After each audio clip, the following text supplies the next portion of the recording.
Hindi ko pinangarap na maging ganito. Sabi nila matino akong anak, masipag na ate.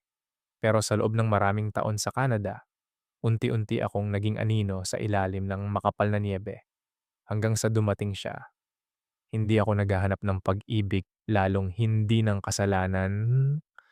Naghahanap lang ako ng taong makakakita sa akin sa dilim. Kung ikaw ang nasa posisyon ko, sigurado ka bang hindi mo rin gustong maramdaman na buhay ka pa?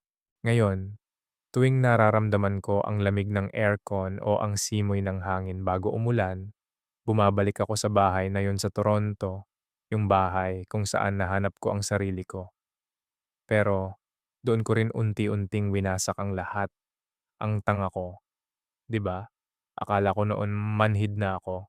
Akala ko ang tanging mararamdaman ko na lang habang buhay ay yung hapdi ng mga kamay ko na laging nakababad sa tubig at alcohol. At yung bigat ng katawan ni Lola Carmen tuwing bubuhatin ko siya mula sa wheelchair. 10 taon na akong ganito. Sa Pampanga, ang tingin nila sa akin, bayani. Ako yung ATM na nagpapaaral sa mga kapatid ko. Yung nagpapatayo ng pader ng bahay namin na dati ay sako lang ang takip. Pero dito sa Canada, sa loob ng malaking bahay, ng pamilya Reyes, wala akong muka. Ako yung tagalinis ng dumi ni Lola Carmen. Ako yung tagaluto ng sinigang na hindi naman masyadong kinakain ni Monica dahil laging busy sa trabaho. Ako yung tagatiklop ng mga mamahaling polo shirt ni Daniel na amoy mamahaling pabango at pagod. Minsan, kapag malalim na ang gabi at tulog na si Lola, tumatayo ako sa harap ng bintana. Ang puti ng labas, nakakasilaw yung niyebe kahit madilim. Do'n ko nararamdaman yung sobrang panlalamig, hindi yung lamig na nakakagat sa balat, kundi yung lamig na nasa loob ng buto. Yung tanong na, ito na lang ba ako? Hanggang dito na lang ba ang silbi ko? Tatlong bagay lang ang kasama ko sa gabi. Yung ugong ng heater sa gilid ng kama ko, na parang laging hapo. Yung amoy ng eucalyptus oil na nakakapit na sa balat ko. At yung asul na ugat sa mga kamay ni Lola Carmen na hinihilot ko gabi-gabi. Yun lang ang mundo ko. Isang maliit na kwarto sa basement. Isang matandang hindi na ako nakikilala. At ang pangarap na balang araw, makakauwi rin ako. Pero ang hirap pala ng mag-isa. Yung akala mo. Dahil sanay ka sa hirap sa Pilipinas, kaya mo na ang lahat. Pero iba yung hirap ng walang kumakausap sa'yo. Yung boses mo, parang kinakalawang na kasi ang tanging sinasabi mo lang sa buong araw ay, "Lola, kain na po." O kaya, "Monica, tapos na po ang labada." Si Monica, mabait naman siya, hindi siya yung tipong nang-aapi, pero parang wala siyang pakiramdam. Ang tingin niya sa akin parang kasangkapan sa bahay, parang refrigerator or washing machine. Basta gumagana, okey na. Wala siyang panahon para itanong kung masaya ba ako o kung nami-miss ko na ba ang anak ko. Ay, wala pala akong anak, nakalimutan ko na. Pati yung pagkakataon kong magkapamilya, naibenta ko na rin para sa pamilya ko sa Pinas. Gano'n ang buhay ko sa loob ng 2 taon sa pamilya Reyes. Tahimik, masunurin, isang aninong gumagalaw sa gilid ng kanilang perpektong buhay. Pero sa totoo lang, ang perpektong buhay nila parang yung niyebe sa labas, magandang tingnan mula sa malayo. Pero kapag hinawakan mo, nakakapaso sa lamig.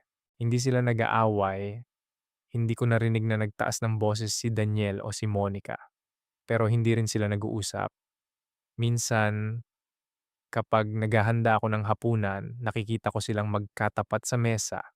Ang tanging tunog lang ay yung kalansing ng kutsara at tinidor sa plato. Walang "How was your day?" Walang hawak sa kamay. Para silang dalawang estranghero na nagkataong sa iisang bahay nakatira. At si Daniel, siya yung tahimik na poste ng bahay na yon. Matangkad, laging malinis ang gupit ng buhok. at may mga mata na parang laging may gustong sabihin pero pinipigilan niya. Hindi ko siya tinitingnan noon. Umiiling ako kapag nararamdaman kong malapit siya kasi alam ko ang lugar ko.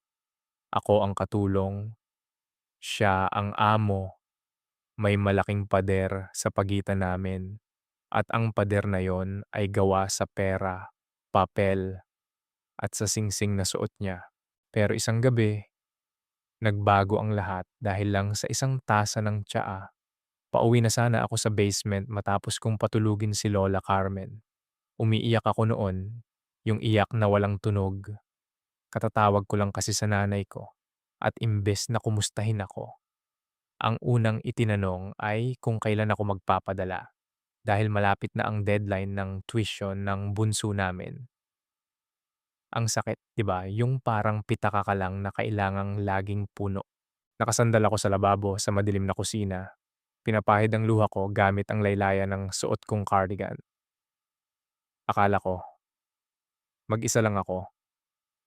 Pero biglang bumukas ang ilaw sa bandang dining area. Napatayo ako ng tuwid. Si Daniel. Nakasuot siya ng kulay abong sweater, gulo ang buhok at halatang hindi rin makatulog. Lira, bakit gising ka pa? Tanong niya. Ang boses niya, mababa lang. Parang ayaw gumising ng sino man sa bahay.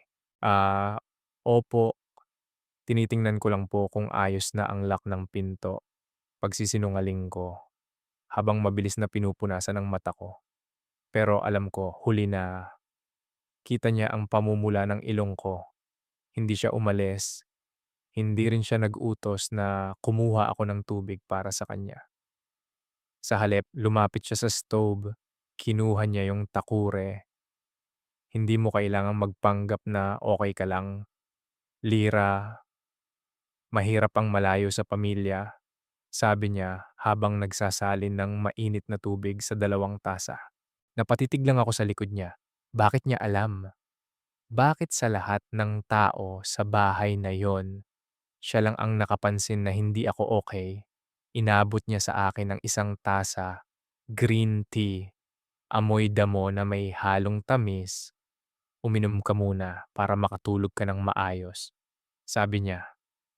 Sa unang pagkakataon, tumingin siya ng diretso sa mga mata ko. Hindi titig ng isang amo sa katulong, kundi titig ng isang tao sa isa pang taong nakakaintindi sa nararamdaman niya. Salamat po, Sir Daniel, sabi ko. Halos pabulong na lang. Daniel na lang, sagot niya.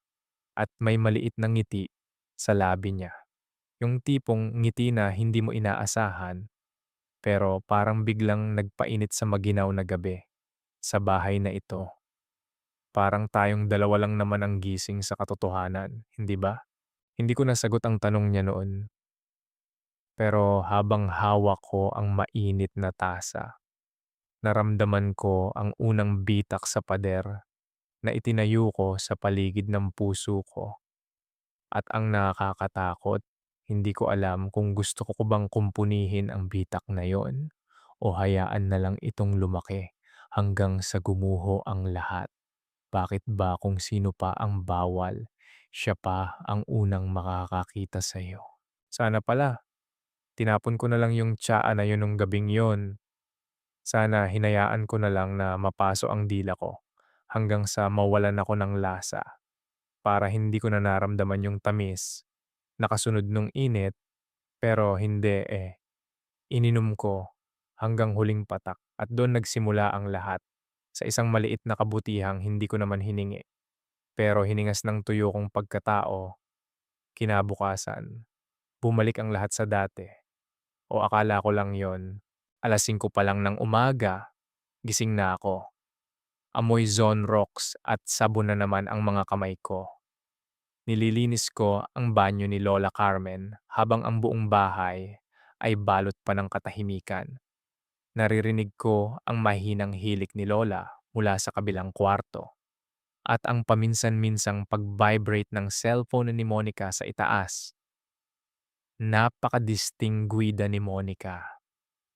Kahit sa pagtulog siguro, nakaplano ang bawat hininga niya. Pero nung umagang yon may kakaiba. Habang pababa ako sa kusina para magsalang ng kape, nakita ko si Daniel sa may pintuan ng garahe. Naka-overcoat na siya, handa nang umalis para sa trabaho. Pero imbes na dumiretso sa sasakyan, tumigil siya. Lumingon siya sa akin, hindi siya nagsalita. Tumango lang siya.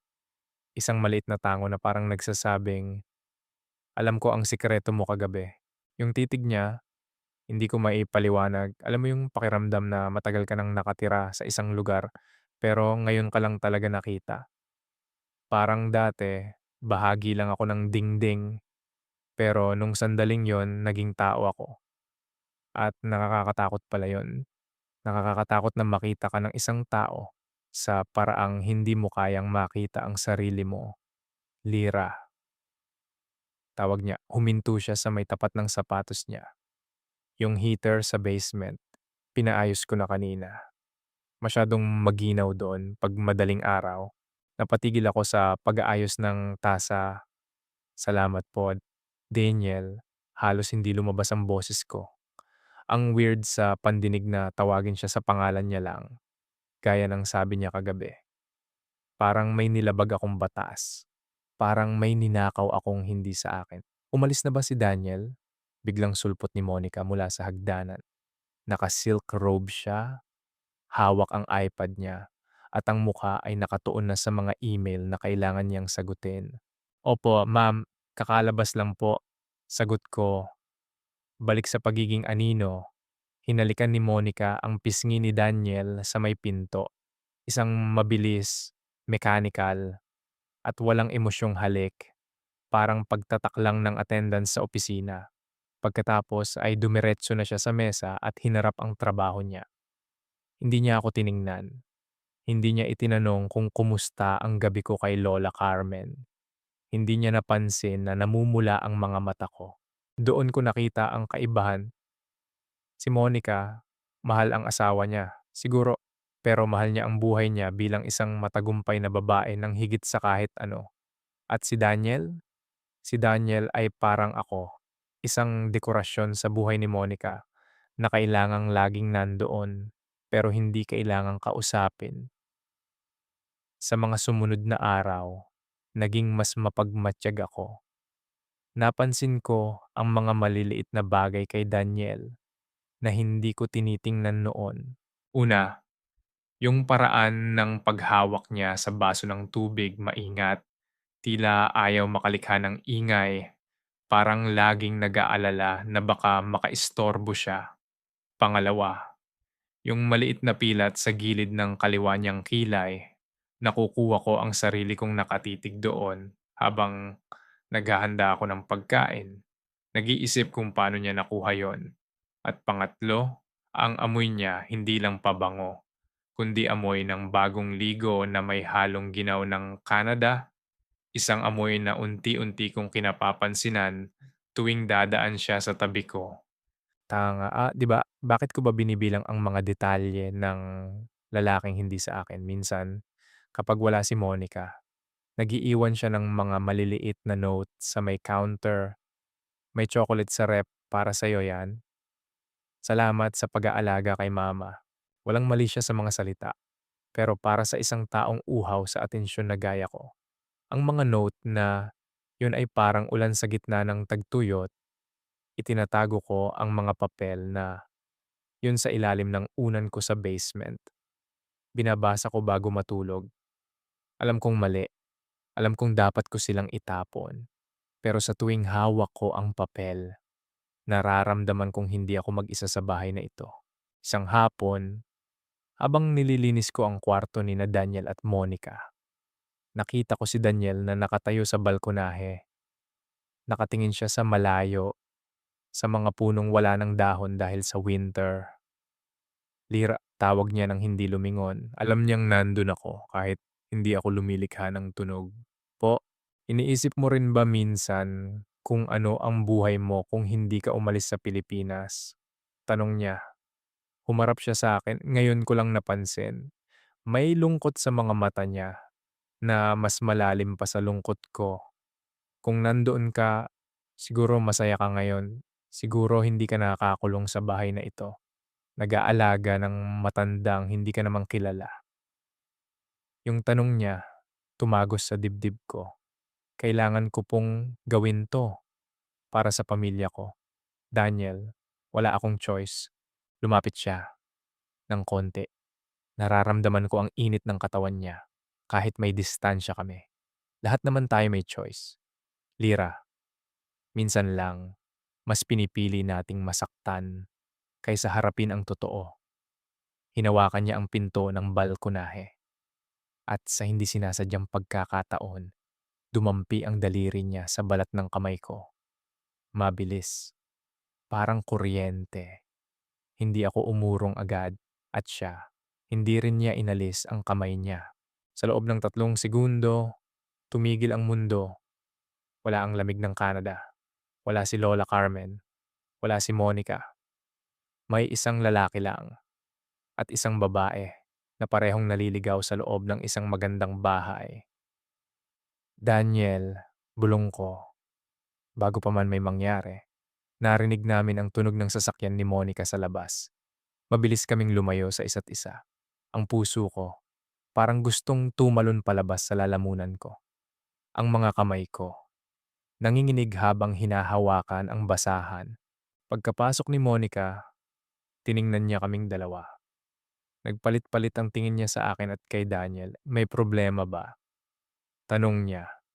Ang boses ay matalas at puno ng paghihinala. Nanatiling tahimik si Daniel.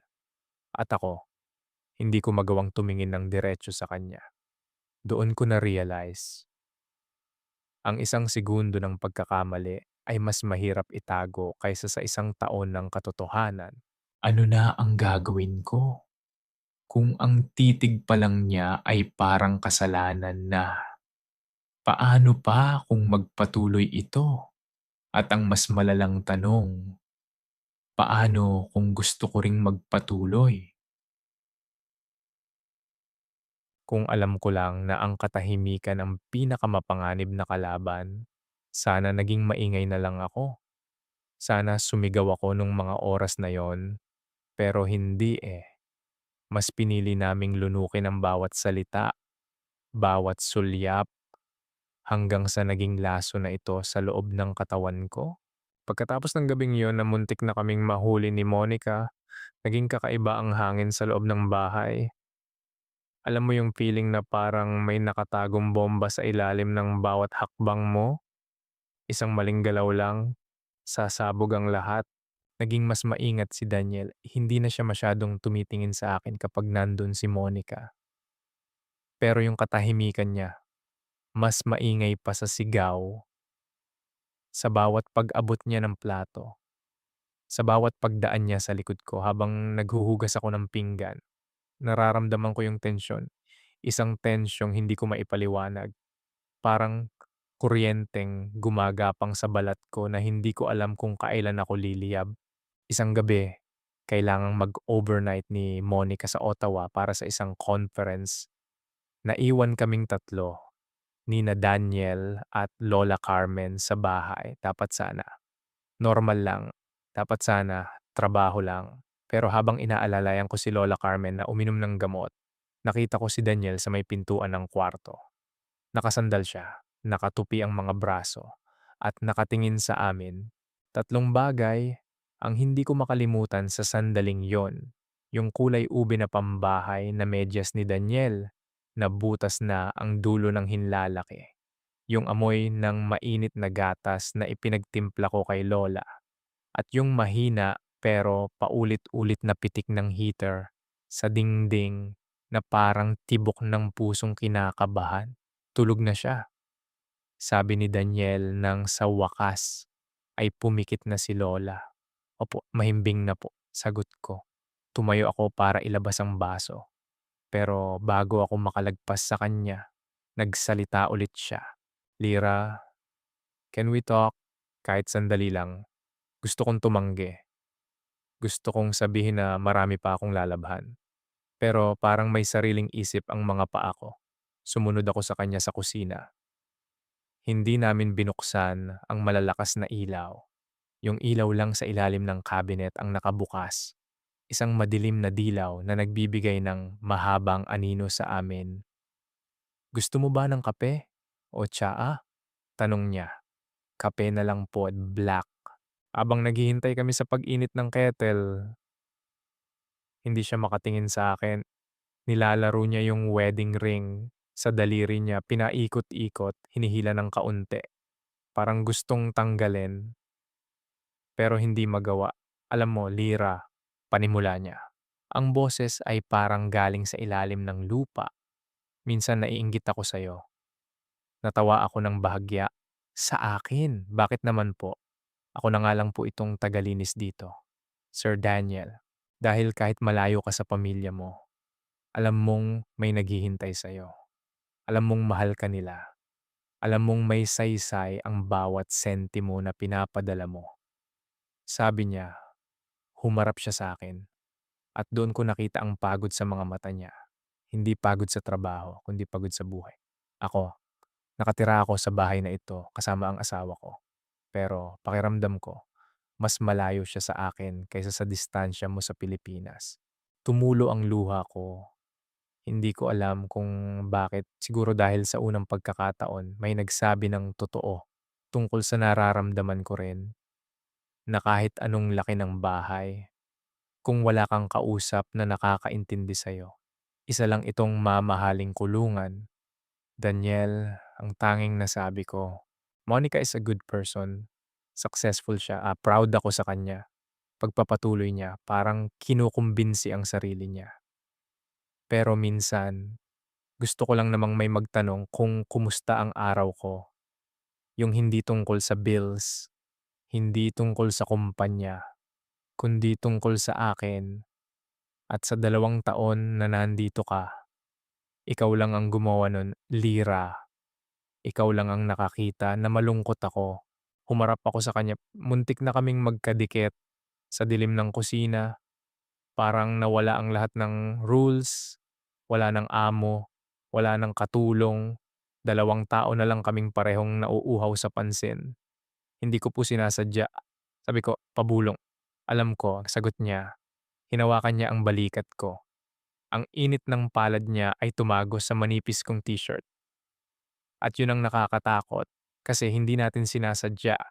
Pero heto tayo. Alam mo yung pakiramdam na alam mong maling-mali ang ginagawa mo. Pero parang ito lang ang tanging bagay na nagpapasaya sa'yo. Yung alam mong may bangin sa harap mo. Pero handa kang tumalon kasi pagod ka ng tumayo sa gilid. Dahan-dahan niyang inilapit ang mukha niya sa akin. Amoy kape siya at amoy lungkot. 1 pulgada na lang ang pagitan namin. Nararamdaman ko na ang hininga niya sa labi ko. Pero bago pa man magdikit ang aming mga labi, biglang tumunog ang telepono sa counter. Monica calling. Ang screen ng phone ay nagliwanag sa dilim. Parang isang babala mula sa langit. Daniel froze. Ako rin, hindi makagalaw.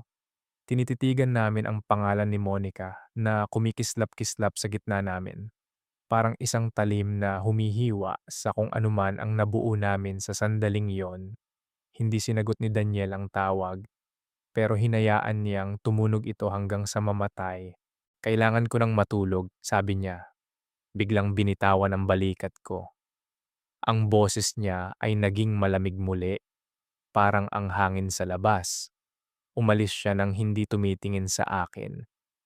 Naiwan akong mag-isa sa kusina, kasama ang kumukulong kettle na sumisigaw na. At ang puso kong parang sasabog na rin. Bakit ba tuwing malapit na tayong maging masaya, laging may tumatawag para ipaalala sa atin kung sino tayo? At bakit sa kabila ng takot, ang tanging iniisip ko pa rin ay kung ano ang lasa ng halik na hindi natuloy? Tanga ko talaga. Sobrang tanga. Kung may mas malakas lang akong loob noon, sana nung gabing yon nag-impake na ako. Sana bago pa sumikat ang araw, iniwan ko na ang basement na yon. Iniwan ko na ang amoy ng eucalyptus at ang bahay na punong-puno ng mga bagay na hindi naman sa akin. Pero Mahirap palang iwan ang isang bagay na nagparamdam sa iyong buhay ka. Kahit alam mong unti-unti ka nitong pinapatay. Kinabukasan bumalik si Monica, parang walang nangyari. Pagpasok niya ng pinto, ang ingay ng mga takong niya sa sahig ay parang pagpapaalala na siya ang reyna ng bahay na ito. Hinalikan niya si Daniel at nakita ko kung paano tumigas ang balikat ni Daniel. Isang segundo lang yon, pero nakita ko. At doon pumasok ang matinding hiya. Parang gusto kong lamunin ng lupa tuwing dadaan si Monica sa harap ko. Pakiramdam ko, nakasulat sa noo ko ang lahat ng nangyari nung wala siya. Pakiramdam ko, bawat pag-abot ko sa kanya ng kape, nababasa niya sa mga kamay ko ang init ng balikat ng asawa niya. Doon dumating si Rosa. Si Rosa ang nag-iisang kaibigan ko dito sa Canada. Nagtatrabaho siya sa isang Chinese restaurant sa downtown. Isang hapon, dinalaw niya ako habang tulog si Lola Carmen. Tatlong bagay ang laging dala ni Rosa. Isa, isang pink na beanie na punong-puno na ng himulmol dahil sa kalumaan. Dalawa, ang amoy ng fried rice at uling na nakadikit sa jacket niya mula sa trabaho.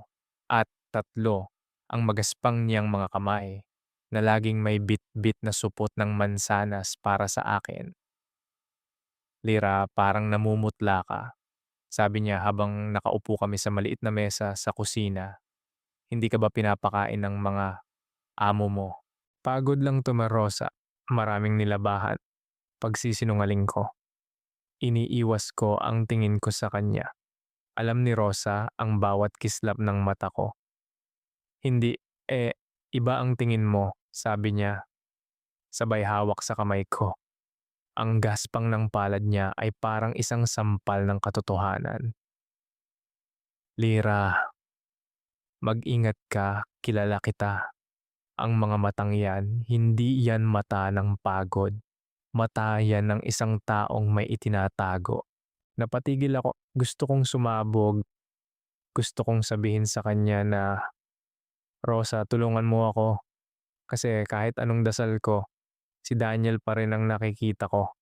Pero nanatili akong pipi. Wala to, praning ka lang. Pilit kong tawa, eksaktong pagkasabi ko nun. Pumasok si Daniel sa kusina. Kukuha lang sana siya ng tubig. Tumayo ako agad, parang napaso. Hi Sir Daniel, bati ni Rosa. Mapang-uri ang tingin ni Rosa. Hello, Rosa. Kumusta? Sagot ni Daniel. Kaswal lang ang boses niya. Pero nakita ko kung paano siya huminto ng bahagya nang magtama ang tingin namin. Isang maikling sandali lang. Pero parang may dumaang kuryente sa pagitan namin na sapat na para mapansin ng kahit sinong nakatingin. Nung umalis si Daniel, hinila ako ni Rosa palapit. Lira, huwag, bulong niya. Ang boses ay puno ng takot para sa akin. Huwag ang amo mo. Alam mong walang patutunguhan yan kundi impyerno. Isipin mo ang pamilya mo sa Pampanga. Isipin mo ang dangal mo. Dangal, isang salita na parang biglang naging mabigat sa pandinig ko. Anong pinagsasabi mo? Wala yun. Depensa ko. Pero nanginginig ang boses ko. Nakita ko ang tingin niya sa'yo, Lira. At nakita ko kung paano ka umiwas. Ang pag-iwas ay isang uri din ng pag-amin. Sabi ni Rosa bago siya umalis, naiwan akong mag-isa sa kusina, tinititigan ang mga mansanas na dinala ni Rosa. Bakit ba ang daling sabihin na huwag? Bakit ang daling sabihin na isipin ang pamilya? Akala ba nila hindi ko yun ginagawa? Gabi-gabi kong pinapaalalahanan ang sarili ko kung sino ako.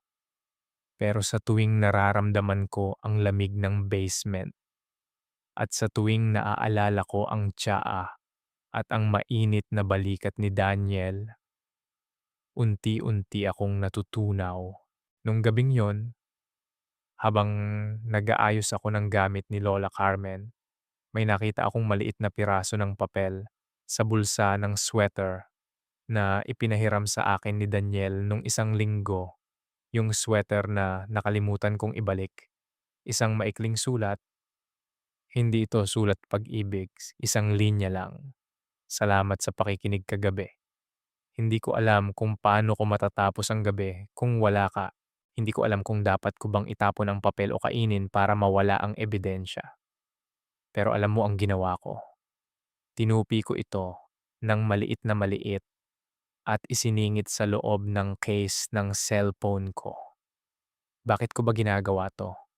Bakit ako nagtatago ng mga lason na alam kong papatay sa akin? Siguro dahil sa mundong ito na walang nakakakita sa akin. Ang lason na ito ang tanging nagpapatunay na may nagmamahal o kahit man lang nagpapahalaga sa akin. Pero ang hindi ko alam, habang iniingatan ko ang maliit na papel na yon, may ibang nakatingin paglabas ko ng kwarto ni Lola. Nakita ko si Monica sa hallway. Nakatayo siya doon. Nakatingin sa akin, ang muka ay parang estatwang gawa sa yelo. Lira, tawag niya. Bakit parang balisa ka yata nitong mga nakaraang araw, may hindi ka ba sinasabi sa akin? Ang puso ko, parang gustong lumabas sa lalamunan ko. Eto na ba yon? Alam na ba niya? Dapat nung nakita ko ang tingin ni Monica sa hallway na yun, tumakbo na ako. Dapat nung naramdaman ko na ang lamig ng hinala niya, binitiwan ko na ang lahat. Pero alam mo kung anong ginawa ko. Ngumiti ako, isang pekeng ngiti na hanggang ngayon, kapag naalala ko, nasusuka ako sa sarili ko. Wala po, Ma'am Monica. Napuyat lang po kay Lola Carmen, sabi ko. Ang galing ko na palang magsinungaling. Parang natural na lang na lumalabas sa bibig ko. Tiningnan niya ako ng matagal. Yung pabango niya amoy jasmine na may halong matapang na sandalwood, parang nanunuot sa ilong ko. Nakakahilo. Tiningnan niya ang suot kong cardigan, yung sweater na galing kay Daniel. Parang hinahanap niya doon ang amoy ng asawa niya. Sige, magpahinga ka na muna pagkatapos nito, sabi niya sa wakas. Pero ang boses niya hindi na kasing lambot ng dati. May talim na, may bigat, pero imbes na matakot, mas lalo akong naging desperada. Alam mo yung feeling na parang nakatayo ka sa gitna ng lawa na may manipis na yelo? Alam mong anumang oras ay lulubog ka, kaya imbes na umatras, mas binibilisan mo ang paglakad kasi gusto mong marating yung kabilang panig kahit hindi mo alam kung ano ang nandoon. Naging matalino ako o akala ko lang yon. Nagsimula kaming mag-usap ni Daniel sa pamamagitan ng mga bagay na kami lang ang nakakaalam. Isang basag na ceramic mug na itinabi ko sa likod ng cupboard. Doon siya nagiiwan ng maliliit na note. Isang pindot sa remote ng heater. Kapag itinaas ko ang temperatura, ibig sabihin ay nasa basement ako at pwede siyang bumaba. Isang hapon, habang naglalaba ako sa basement, bumaba siya. Ang tanging tunog lang sa paligid ay ang ritmikong ugong ng washing machine na parang isang malaking pusong tumitibok sa loob ng bahay. Amoy lavender na detergent at mainit na singaw ng dryer ang buong kwarto. Lira, bulong niya. Napatigil ako sa pagtiklop ng mga tuwalya. Hindi ko siya nilingon pero ramdam ko ang presensya niya sa likod ko. Ang liit ng laundry room. At sa bawat paghinga niya, parang kinakapos ako ng hangin. Bakit ka bumaba? Delikado. Daniel, baka dumating si Monica. Sabi ko, pero hindi ako lumalayo. Nakamiting siya sa Zoom, hindi siya bababa dito. Sagot niya, lumapit siya. Sapat na para maramdaman ko ang init ng dibdib niya sa likod ng balikat ko. Miss na kita, yung bahay na ito, parang sementeryo kapag hindi tayo nag-uusap. Humarap ako sa kanya. Daniel, malito. Sabi ni Rosa, impyerno ang bagsak ko. Sabi ng konsensya ko, masama akong tao. Pero bakit sa tuwing nakikita kita, parang nakakalimutan ko lahat ng yon? Hinawakan niya ang mukha ko. Ang mga kamay niya ay maggaspang, pero ang haplos niya ay parang sutla. Kasi siguro pareho tayong gutom, lira, gutom sa pakiramdam na mahalaga tayo. Hindi kita tinitingnan bilang caregiver ni mama. Tinitingnan kita bilang Lira, yung babaeng may mga pangarap na hindi na ibubulong sa iba. Doon ko ginawa ang hakbang na hindi ko na mabubura. Hinawakan ko ang kamay niya na nasa mukha ko, isang maliit na galaw. Pero doon ko binigay ang lahat. Doon ko sinabing, "Sige Daniel, kahit anong mangyari, sa'yo na ako." Wala kaming ginawang malaswa, walang hubaran. Pero yung sandaling yon na nakasandal ang noo ko sa noo niya, habang nag-uumpugan ang aming mga hininga, sa gitna ng amoy ng detergent at singaw ng dryer, mas matindi pa yon sa kahit anong pisikal na ugnayan. Isang pagtatapat ng dalawang kaluluwang parehong sugatan. Just this once. Bulong ko sa sarili ko. Isang beses lang 'to bukas, magiging matino na ulit ako. Pero alam nating lahat na ang isang beses lang ang pinakamalaking kasinungalingan sa mundo. Kapag natikman mo na ang bawal, hindi mo na gustong bumalik sa dati. "Lira!" Narinig namin ang boses ni Monica mula sa itaas. Tumatawag siya mula sa kusina. Nagtama ang tingin namin ni Daniel, takot, kaba, pero may kasamang kakaibang kilig na nakakasunog. Mabilis siyang umakyat gamit ang likod na hagdanan. Habang ako naman ay nagkunwaring busy sa pagkuha ng mga damit sa dryer. Pag-akyat ko sa kusina, nakita ko si Monica na may hawak na isang piraso ng papel. Ang puso ko parang tumigil sa pagtibok, yung note ba sa basag na mug. Nakalimutan ko bang itapon? "Lira, may nakita akong butones sa hallway," sabi niya. Habang ipinapakita ang isang maliit na puting butones. Butones 'to ng polo ni Daniel, hindi ba? Bakit nasa tapat ng pinto ng basement? Tumingin ako sa butones. Tumingin ako kay Monica. At sa di kalayuan, nakita ko si Daniel nakapapasok lang sa dining area. Tinitingnan din kami. Bakit ba ang maliliit na bagay ang laging naglalantad sa atin? Isang butones, isang amoy, isang tingin, hanggang kailan ko kayang ipaglaban ang isang pag-ibig na ang pundasyon ay mga lihim at butones na nalaglag sa maling lugar. Ang pagsisinungaling pala, para yang pag-inom ng tubig dagat. Akala mo sa simula, mapapawi ang uhaw mo. Pero habang mas marami kang nilulunok, mas lalo ka lang nauuhaw hanggang sa masunog na ang lalamunan mo. Nung itinaas ni Monica ang butones na yun, naramdaman ko ang paglamig ng buong katawan ko. Kahit pa napakainit ng heater sa kusina, isang maliit na piraso ng plastic, pero sa mga sandaling yon, para itong granada na handang sumabog sa mukha ko. "Ah, opo ma'am." Mabilis kong sagot habang pilit kong pinapakalma ang panginginig ng boses ko. "Nakita ko po yan sa may labada kanina. Isusubi ko sana para itahi mamaya. Kaya lang po nakalimutan ko sa bulsa ng apron ko. Siguro po nahulog nung dumaan ako sa hallway." Tiningnan ako ni Monica. Hindi siya kumukurap. Ang mga mata niya ay parang dalawang itim na butas na gustong sipsipin ang lahat ng katotohanan mula sa akin. Isang segundo, dalawa, tatlo. Okay, sabi niya sa wakas. Pero hindi siya ngumiti. Inilapag niya ang butones sa counter. "Pakitahin na lang mamaya. Daniel needs that shirt for tomorrow." Pag-alis ni Monica, muntik na ako mabuwal. Napahawak ako sa counter at doon ko napansin, nakaawang ang pinto ng dining room. Nakita ko si Daniel na nakatayo doon, nakatingin sa akin. Walang salita, pero ang mga mata niya ay puno ng paghingi ng paumanhin at ng pasasalamat.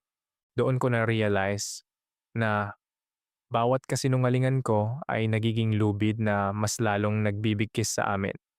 Sa bawat pagtatanggol ko sa kanya, mas lalo kaming lumulubog sa isang bagay na wala nang balikan.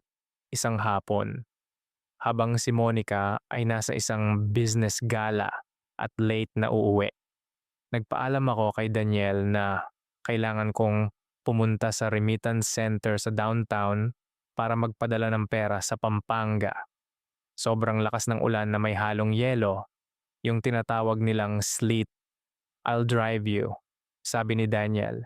"Wag na po, sir. Daniel, magbubus na lang ako."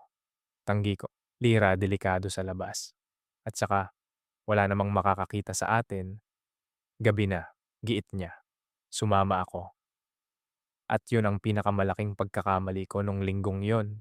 Sa loob ng sasakyan, balot kami ng katahimikan. Ang tanging naririnig lang namin ay ang ritmikong hagupit ng sleet sa windshield na parang gustong basagin ang salamin at ang mahinang tunog ng radyo na nagpapatugtog ng isang lumang kanta. Amoy ng bagong leather at yung red apple na car freshener ang paligid. Habang nagda-drive siya, napansin ko ang mga kamay niya sa manibela. Nanginginig ang mga daliri niya. Isang bagay na napansin ko tuwing malapit kaming dalawa. "Lira," panimula niya, "may binili ako para sa'yo." May kinuha siya sa backseat, isang maliit na paper bag, inabot niya sa akin. Pagbukas ko, isang pulang scarf ang nandon. Napakalambot, gawa sa cashmere. Masyadong manipis ang suot mo tuwing lumalabas ka. Hindi sapat yung cardigan mo para sa winter dito, sabi niya. Ang boses niya ay puno ng pag-aalala na hindi ko kailanman narinig mula sa asawa ko sa Pilipinas o kahit kanino. "Daniel, hindi ko 'to matatanggap. Ano na lang ang sasabihin ko kay Monica? Sabihin mo, binili mo sa thrift shop o kaya padala ng kapatid mo." Sagot niya, "Lira, please. Hayaan mo naman akong alagaan ka kahit sa ganitong paraan lang." Hinawakan niya ang kamay ko. Ang mga daliri niya ay napakalamig dahil sa labas, pero ang haplos niya ay nag-aapoy. Sa unang pagkakataon, hindi ko binawi ang kamay ko. Hinayaan ko siyang pagsiklopin ang mga daliri namin habang ang sasakyan ay nakahinto sa tapat ng remittance center. "Salamat," bulong ko. "Lira, hindi ko na kayang magpanggap na wala lang 'to," sabi niya. Humarap siya sa akin. Sa dilim ng sasakyan, ang mga mata niya ay kumikinang sa ilalim ng mga streetlight. Alam kong mali, alam kong may asawa ako. Pero sa'yo ko lang nararamdaman na hindi ako kailangang maging perpekto. Sa'yo ko lang nararamdaman na sapat na ako. Hindi ako nakapagsalita. Ang tanging nagawa ko lang ay higpitan ang hawak sa kamay niya. Doon ko naramdaman yung single step escalation na sinasabi nila. Dati, titig lang. Pagkatapos, siya. Ngayon, regalo at hawak ng kamay na may kasamang pag-amin. Nagpadala ako ng pera sa pamilya ko habang suot ang scarf na yun sa loob ng jacket ko, nakatago sa paningin ng iba. Pakiramdam ko, ninanakawan ko ang sarili kong pamilya dahil ang perang pinapadala ko ay galing sa dangal na unti-unti ko nang isinusuko. Pag-uwi namin sa bahay, akala namin ay ligtas na kami. Maayos na ang lahat. Pababa na ako sa basement nang biglang bumukas ang ilaw sa hallway. Nandun si Monica. Kapapapasok lang din. Basang-basa siya ng ulan. Pagod na pagod ang muka. "Lira, saan ka galing?" Tanong niya. Sa, sa remittance center po." "Ma'am," sagot ko. Mabilis kong hinubad ang jacket ko para itago ang scarf sa ilalim. Pero huli na. Dahil sa pagmamadali ko, nalaglag ang pulang scarf sa sahig. Isang matingkad na pula sa gitna ng maputing tiles ng hallway. Tinitigan ni Monica ang scarf. Pagkatapos ay tumingin siya sa akin. At huli, tumingin siya sa likod ko. Kung saan kapapasok lang din ni Daniel mula sa garahe. "Ang ganda ng scarf mo, Lira," sabi ni Monica. Ang boses niya ay napakakalmado. At yun ang pinaka nakakatakot. Parang cashmere. "Mahal ang ganitong klase. Kanino galing yan?" Tumigil ang tibok ng puso ko. Nakita ko ang panga ni Daniel na nagigting ano ang isasagot ko. Ang totoo na wawasak sa lahat o ang isa na namang kasinungalingan na lalong sasakal sa akin. Ang katahimikan sa bahay na yon hindi nakakakabingi nakakasakal. Tinitigan ko yung pulang scarf sa sahig, sa ilalim ng malakas na ilaw sa hallway. Parang isang sariwang sugat yung kulay nito sa maputing tiles. Tatlong bagay ang hindi ko makalimutan sa sandaling yon. Yung bakas ng basang sapatos ni Monica na parang mga mantsa ng putik sa malinis na papel. Yung amoy ng mamahaling wine mula sa hininga niya at yung mahinang ugong ng heating system na parang kinakapos din ng hininga gaya ko. Lira, tinatanong kita, kanino galing yan? Ulit ni Monica. Ang boses niya ay kalmado, pero ang mga mata niya ay parang dalawang talim na unti-unting humihiwa sa balat ko. Naramdaman ko ang paggalaw ni Daniel sa likod ko. Narinig ko ang pag-ikting ng sapatos niya sa sahig. Alam kong gusto niyang magsalita, pero alam din niyang isang maling salita lang. Guguho ang lahat. Ah, ma'am, galing po kay Rosa. Mabilis kong sagot. Ang dila ko parang may sariling isip na sa paggawa ng kwento. Yung kaibigan ko po na bumisita nung isang araw, binigay niya po sa akin kanina nung nagkita kami sa downtown. Sabi niya, bigay daw po sa kanya ng amo niya na aalis na ng Canada. Pinapasa lang po sa akin. Lumapit si Monica. Yumuko siya at pinulot ang scarf. Hinawakan niya ang tela. Nilaro sa pagitan ng kanyang mga daliri na may suot na dambuhalang diamond ring. Cashmere, bulong niya. Masyadong mahal para lang ipamigay, di ba? Tumingin siya kay Daniel, isang tingin na punong-puno ng tanong. Daniel, hindi ba ganito yung brand ng scarf na binili mo sa akin nung anniversary natin? Yung nawala mo sa airport? Tumigil ang tibok ng puso ko. Nakita ko ang paglunok ni Daniel. Hindi ko maalala. Mon, sagot ni Daniel. Ang boses niya ay matatag pero halatang pinipilit lang. Marami namang ganyang scarf sa mga butik. At kung bigay lang kay Lira, baka naman second hand na kaya ipinamigay. Muling tumingin sa akin si Monica. Ngumiti siya, yung ngiting hindi umaabot sa mga mata. Isang ngiting nagsasabing, hindi ako tanga. Nakikita ko kayo? Siguro nga, sabi ni Monica. Inabot niya sa akin ang scarf. Suotin mo, Lira. Bagay sa'yo ang pula. Mukha kang mayaman kapag suot mo yan. Iniwan kami ni Monica sa hallway. Pag-akyat niya ng hagdan, narinig ko ang bawat dagan ng takong niya na parang pako na ibinabaon sa kabaong ko. Nang mawala na siya sa paningin namin, napasandal ako sa pader. Nanginginig ang buong katawan ko. Inabutan ako ni Daniel. Balak sanang hawakan ang braso ko.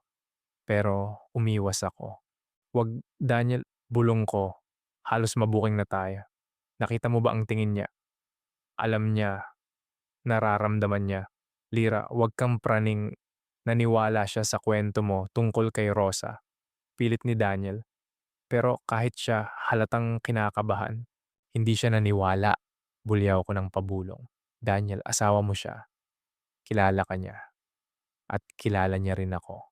Simula ngayon, hihinto na tayo. Wala ng notes, wala ng kape, wala ng pagbaba sa basement, trabaho na lang. Daniel, ayoko nang maging ganito. Tinalikuran ko siya at bumaba ako sa basement. Pagpasok ko sa kwarto ko, itinapon ko yung pulang scarf sa ilalim ng kama. Ayoko na itong makita. Yung lambot nito, parang alambreng may tinik na sumasakal sa leeg ko. Pero ang hirap palang maging matino ulit kapag naramdaman mo na ang init ng apoy. Nung gabing yon, hindi ako makatulog.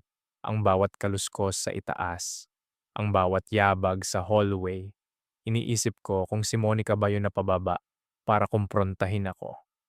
Ang eye of the storm na sinasabi nila sa labas ay tahimik pero sa loob ko ay may bagyong nagwawasak sa lahat. Naisip ko ang pamilya ko sa Pampanga. Naisip ko yung pera na pinadala ko kanina. Para kanino ba talaga yun? Para sa kanila o para pambayad sa konsensya ko? Tumunog ang cellphone ko. Isang text mula kay Daniel. I'm sorry, Lira. Hindi ko kayang lumayo sa'yo.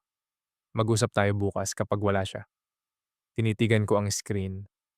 Gusto kong i-delete. Gusto kong i-block ang number niya. Pero sa halip, niyakap ko ang cellphone ko sa tapat ng dibdib ko. Bakit ba ang bilis nating makalimot sa panganib kapag ang kapalit ay ang pakiramdam na mahalaga tayo? Akala ko, nung gabing yon, ligtas na kami dahil nakalusot ako sa scarp. Pero nung madaling araw, lumabas ako para kumuha ng mainit na tubig para kay Lola Carmen. Nadaanan ko ang kwarto ni na Daniel at Monica. Nakaawang ang pinto. Narinig ko ang boses ni Monica. Umiiyak, "Daniel, sabihin mo sa akin ang totoo. May iba ba? Kasi pakiramdam ko, nasa loob ako ng bahay na ito. Pero mag-isa lang ako." Tumigil ako sa paglalakad. Pigil ang hininga ko. Hinihintay ko ang sagot ni Daniel. At sa bawat segundong dumadaan, nararamdaman ko ang bigat ng isang pamilyang unti-unti kong winawasak nang hindi ko man lang namamalayan. Sana tinakpan ko na lang ang mga tainga ko nung gabing yon. Sana dumiretso na lang ako sa kusina, kumuha ng mainit na tubig, at bumalik sa basement nang hindi humihinto sa tapat ng pinto nila. Pero ang totoo, may bahagi sa atin na gustong masaktan, di ba? May bahagi sa atin na gustong marinig ang katotohanan kahit alam nating wawasakin tayo nito. Nakatayo ako doon sa madilim na hallway. Hawak ang basong walang laman. Habang naririnig ko ang bawat hikbi ni Monica, tatlong bagay ang nakatatak sa utak ko nung sandaling yon. Yung malamig na sahig na dumidikit sa talampakan ko. Yung amoy ng bagong wax na kahoy ng kanilang pinto. At yung tunog ng orasan sa hallway na parang bawat segundo ay isang patak ng lason sa konsensya ko. "Daniel, answer me," bulong ni Monica. Pero rinig ko ang panginginig ng boses niya. "Is it because of work? Or is it because you don't see me anymore?" Nanatiling tahimik si Daniel. Ang katahimikan niya ay mas masakit kaysa sa anumang oo o hindi. Sa mga sandaling yon, gusto kong isumpa ang sarili ko. Gusto kong pumasok sa loob at sabihin kay Monica, "Huwag ka nang umiyak, Maam. Wala siyang kasalanan. Ako ang may kasalanan. Ako ang pumasok sa pagitan ninyo." Pero nanatili akong nakatayo doon. Takot, isang magnanakaw na nakikinig sa biktima niya. Kinabukasan, parang walang nangyari. Yun ang pinaka nakakatakot sa bahay na yun. Ang galing nilang magpanggap. Si Monica, bumaba para mag-almusal na naka-makeup na. Maayos ang buhok at handa na namang harapin ang mundo. Pero napansin ko ang mga mata niya. Namamaga ang mga talukap niya kahit tinakpan niya ng concealer. At si Daniel, hindi niya matingnan si Monica ng diretsyo. Ang tanging pinagtutuunan niya ng pansin ay ang kutsarang nilalaro niya sa kanyang oatmeal. "Lira," tawag ni Monica habang naglalagay siya ng asukal sa kape niya. Ang tunog ng kutsara na tumatama sa porselana ay parang bawat kurot sa puso ko. "I invited some friends for dinner tonight. Social circle ni Daniel. Please prepare something special. Yung Filipino dish na niluto mo nung nakaraan." "Opo, ma'am," sagot ko. "And lira," dagdag niya bago siya uminom. Tumingin siya ng diretso sa akin. "Make sure everything is perfect. Ayokong mapahiya si Daniel sa harap ng mga kasosyo niya. After all, we have to keep appearances, right?" Yung salitang appearances, parang isang patama sa akin. Alam niya. Sigurado akong may hinala na siya. Pero pinipili niyang maglaro. Nung gabing yon, dumating ang mga bisita, mga Pilipinong mayayaman din dito sa Canada. Tawanan, kwentuhan tungkol sa negosyo, sa bakasyon sa Europe, sa mga bagong investment. Ako naman, nandun sa kusina, labas-pasok para magsilbi ng pagkain. Isang invisible na tao sa gitna ng kanilang ningning. Pero ang eye of the storm ay hindi nawala. Habang nagliligpit ako ng mga pinagkainan sa dining room, nakita ko si Daniel. Nakatayo siya sa kabilang dulo ng mesa. May hawak na baso ng wine, sa gitna ng tawanan ng mga bisita. Ang mga mata niya ay nakatitig sa akin. Hindi ko mapigilan. Tumingin din ako. Isang segundong pagtatagpo ng mga mata. Puno ng lungkot, puno ng paghingi ng tawad, puno ng isang bagay na hindi dapat nararamdaman sa harap ng ibang tao. Lira, more water here please. Biglang sabi ni Monica. Napaiwas ako ng tingin pero huli na. Napansin ng isa sa mga bisita, isang matandang babae na kaibigan ni Lola Carmen. Ang palitan namin ng tingin ni Daniel. Nakita ko kung paano siya bumulong kay Monica habang nakatingin sa akin. Naramdaman ko ang paglamig ng sikmura ko matapos ang dinner. Habang naghuhugas ako ng mga dambuhalang tumpok ng plato, pumasok si Monica sa kusina. Mag-isa siya. Tapos na silang lahat, sabi niya. Sumandal siya sa counter. Tinitingnan ako habang nakababad ang mga kamay ko sa bula ng sabon. Ang galing mo talagang magluto, Lira, sabi ng mga kaibigan ko. Swerte ko daw sa'yo.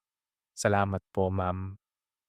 Pero alam mo, pagpapatuloy niya, habang nilalaro ang kanyang diamond earrings, may tinanong sila sa akin kanina. Sabi nila, parang masyado daw kaming close ni Daniel sa'yo. Sabi ko naman, natural lang yon kasi ikaw ang nag-aalaga kay mama. Huminto siya. Lumapit siya sa akin. Sapat na para maamoy ko ang hininga niyang may halong wine at jasmine. Lira, tanungin kita as a woman. Sabi niya, ang boses ay mahinahon pero may banta. Sa tingin mo ba, masaya si Daniel sa akin? Sa tingin mo ba, may kulang sa akin kaya parang palaging malayo ang loob niya? Tumulo ang pawis ko sa noo. Ang puso ko. Parang gustong lumabas sa dibdib ko. Ito na ang tanong na kinatatakutan ko. Ma'am, wala po akong alam sa ganyan. Empleyado lang po ako dito. Pilit kong sagot. Ngumiti siya ng mapait. Empleyado? Oo nga naman, pero minsan ang mga empleyado, mas marami pang nakikita kaysa sa mga asawa, 'di ba?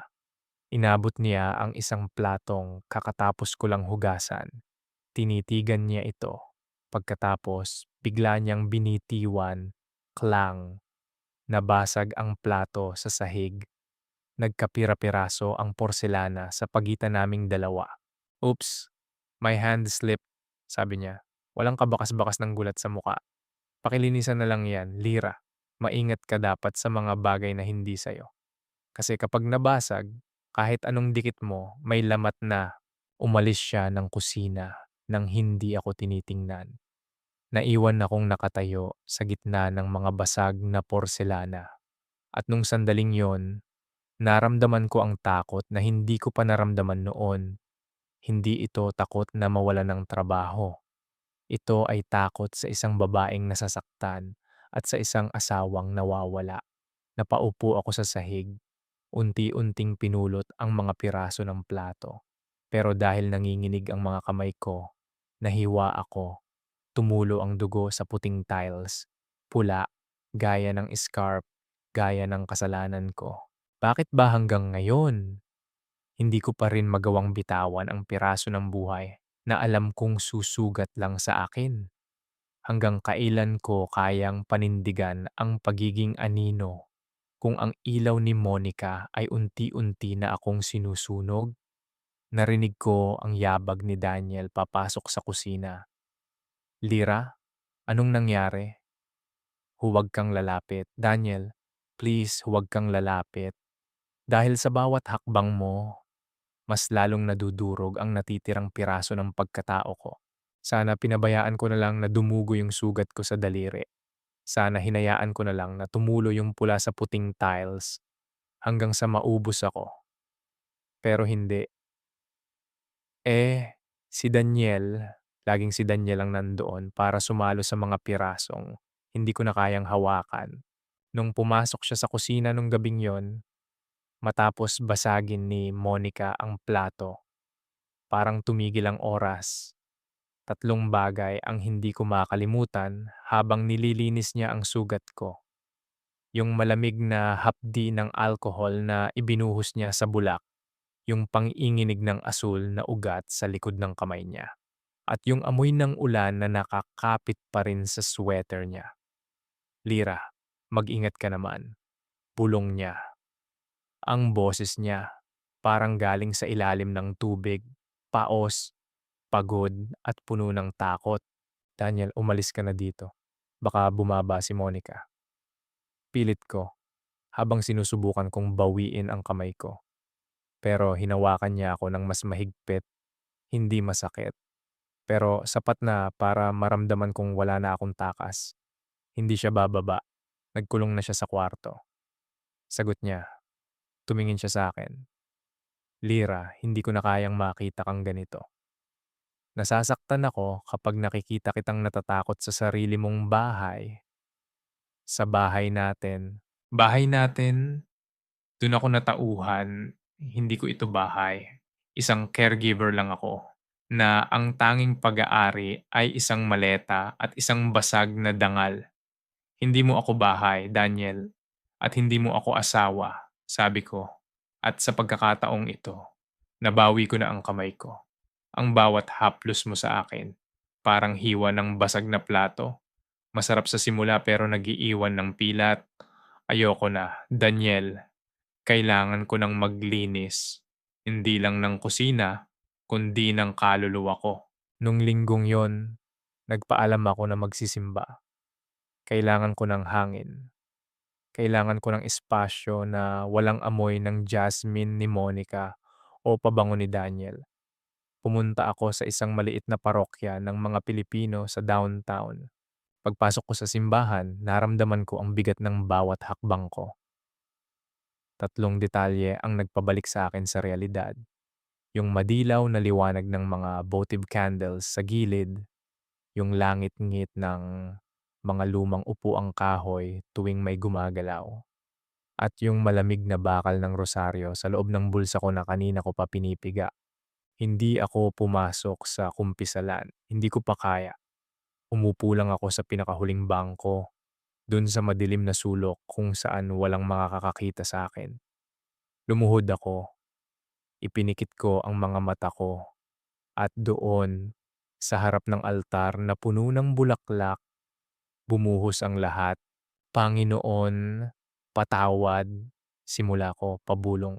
Ang boses ko ay nanginginig parang batang naliligaw. Hindi ko po ginusto to. Sinubukan kong lumaban. Sinubukan kong maging matatag para sa pamilya ko. Pero bakit ang hirap? Bakit kung sino pa ang bawal? Siya pa ang nagparamdam sa akin na tao ako, tao pa ba ako?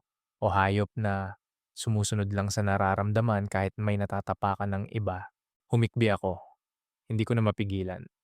Ang bawat luhang pumapatak sa mga palad ko ay parang naghuhugas sa mga lihim na itinago ko sa basement ng Pamilya Reyes. Mahal ko siya, Panginoon. At yun ang pinakamalaking kasalanan ko. Mahal ko ang asawa ng taong nagtiwala sa akin. Mahal ko ang lalaking hindi ko kailanman pwedeng maging akin. Parang awa mo na. Alisin mo na tong bigat na to. Ayoko na siyang makita. Ayoko na siyang marinig. Gusto ko nang bumalik sa dati. Yung lira na walang ibang iniisip, kundi ang remittance sa Pampanga. Nagsalita ako ng nagsalita. Akala ko, mag-isa lang ako. Akala ko, ang Diyos lang ang nakikinig sa bawat hagulgol ko at sa bawat pagtatapat ng dumi ng puso ko. Kahit bukas po, aalis na ako. Iiwan ko na sila. Hindi ko na kaya ang tingin ni Monica. Hindi ko na kaya ang konsensya ko tuwing tinititigan ko ang kasal nilang larawan. Patawarin niyo po ako. Dahil naging mahina ako. Tumigil ako para huminga. Ang katahimikan sa loob ng simbahan ay parang isang mabigat na kumot, pero bigla may narinig akong mahinang kaluskos sa likuran ko. Ang tunog ng marahang yabag sa carpet, at ang pamilyar na amoy ng jasmine na may halong sandalwood, nanigas ang buong katawan ko. Ang puso ko parang gustong tumalon palabas sa lalamunan ko. Dahan-dahan akong lumingon kahit ayaw ng isip ko. Nandoon siya, si Monica. Nakatayo siya sa likod ko, sa anino ng malaking poste ng simbahan. Ang mukha niya ay walang emosyon, parang isang estatwa ng birhen na gawa sa bato. Pero ang mga mata niya, doon ko nakita ang apoy, hindi galit na sumisigaw, kundi galit na nanunog sa loob. So, totoo nga, sabi niya. Ang boses niya ay mahina, parang bulong lang. Pero sa loob ng tahimik na simbahan, para itong kulog na yumanig sa buong mundo ko. Mama Monica, tanging lumabas sa bibig ko ni hindi ako makatayo sa pagkakaluhod ko. I followed you, Lira, sabi ko sa sarili ko. Baka mali lang ako. Baka praning lang ako gaya ng sabi ni Daniel. Pagpapatuloy niya, lumapit siya ng isang hakbang. Pero narinig ko lahat, bawat salita, bawat pagtatapat mo sa Diyos. Tumawa siya ng mapait, isang tunog na mas masakit pa sa sampal. Sa simbahan mo pa talaga piniling aminin na inaahas mo ang asawa ko. Akala ko, iba ka. Akala ko, pamilya ang turing mo sa amin. Binigyan kita ng trabaho.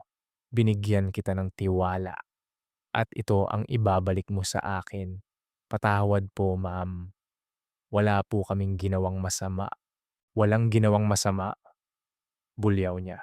Sa wakas ay sumabog na ang boses niya. Lumingon ang ilang tao sa loob ng simbahan. Pero wala siyang pakialam. You fell in love with my husband. You let him look at you that way. You took his attention, his care, his heart, and you say you did nothing wrong? Lira, ang pangangalo niya ay hindi lang nagsisimula sa kama. Nagsisimula yan sa mga pusong gaya ng sa inyo, mga pusong magnanakaw. Hindi ako makapagsalita. Napayuko na lang ako habang ang mga luha ko ay bumabagsak sa sahig ng simbahan. Ang lahat ng kinatatakutan ko, ang lahat ng halos mabuking na iniiwasan ko. Heto na, wala nang tago, wala nang notes sa basag na mug, wala nang tsaa sa dilim. Umuwi tayo, sabi ni Monica. Ang boses niya ay biglang naging malamig at matigas. Ngayon din, mag-uusap tayong tatlo. At pagkatapos nito, Lira, sisiguraduhin kong hindi mo na nanaisin pang tumingin sa asawa ng ibang tao habang buhay. Paglabas namin ng simbahan, ang hangin ng Canada ay parang sumampal sa akin sa tindi ng lamig. Pero mas matindi ang ginaw sa loob ng sasakyan habang pabalik kami sa bahay. Walang nagsasalita. Si Monica ang nagmamaneho. Ang mga kamay niya sa manibela ay nanginginig sa galit. Doon ko naisip, ito na ba ang katapusan? Ito na ba ang presyong dapat kong bayaran para sa ilang buwan ng pakiramdam na mahalaga ako? At ang mas malaking tanong na hindi ko masagot, paano ko haharapin si Daniel? Ngayong ang babaeng pinakamahal niya ay alam na ang lahat. Alam mo yung pakiramdam na nakasakay ka sa isang sasakyang mabilis na tumatakbo patungo sa isang pader, pero hindi mo magawang tapakan ang preno? Ganun ang pakiramdam nung pauwi kami galing sa simbahan. Nakaupo ako sa passenger seat, tinititigan ang maliit na bitak sa salamin ng windshield na parang unti-unting humahaba habang papalapit kami sa bahay. Naririnig ko ang ritmikong hagupit ng windshield wipers. Swish tud na parang isang timer na nagbibilang ng natitirang sandali ng buhay ko. At ang pangatlong bagay na hindi ko makalimutan ay ang mapuputing buko ng mga daliri ni Monica habang mahigpit niyang hinahawakan ang manibela. Ang balat niya ay banat na banat, parang anumang oras ay mapupunit sa tindi ng galit. Wala kaming imikan hanggang sa makarating kami sa garahe. Pagpasok sa loob ng bahay, ang bumati sa amin ay ang amoy ng vanilla-scented candle na sindindi ko bago ako umalis. Napakapayapa ng amoy, napakalinis. Pero kabaliktaran ng duming dala ko sa loob ng dibdib ko. Nandun si Daniel sa sala, nagbabasa ng libro, habang natutulog si Lola Carmen sa kabilang kwarto. Pagkakita niya sa amin, agad siyang tumayo. Siguro napansin niya ang pamumula ng mga mata ko at ang nanlalamig na mukha ni Monica. Mon, Lira, bakit ngayon lang kayo? Anong nangyari? Tanong niya, lumalapit sa amin. Hindi siya sinagot ni Monica. Dumiretso si Monica sa gitna ng sala at hinarap kami pareho. Doon ko nakita ang pagbabago sa mukha niya. Ang dating matapang na career woman, unti-unting naguguho sa harap namin. Monica, what's wrong? Tanong ulit ni Daniel. Hinahawakan ang balikat ng asawa niya. Huwag mo akong hawakan, Daniel. Bulyaw ni Monica. Halos tumalon ang puso ko sa sigaw niya. Huwag na huwag mo akong hahawakan gamit ang mga kamay na yan. Napatigil si Daniel. Tumingin siya sa akin. Nagtatanong ang mga mata. Umiwas ako. Hindi ko kayang tingnan ang lalaking naging sandigan ko dahil alam kong ako rin ang magiging mitya ng pagbagsak niya. Anong problema? Mahinang tanong ni Daniel. Ang problema ay ang asawa ko at ang caregiver ng nanay ko ay may masayang sikretong pinagsasaluhan sa ilalim ng bubong na ito, sabi ni Monica. Ang boses niya ay nanginginig sa pagitan ng galit at hagulgol.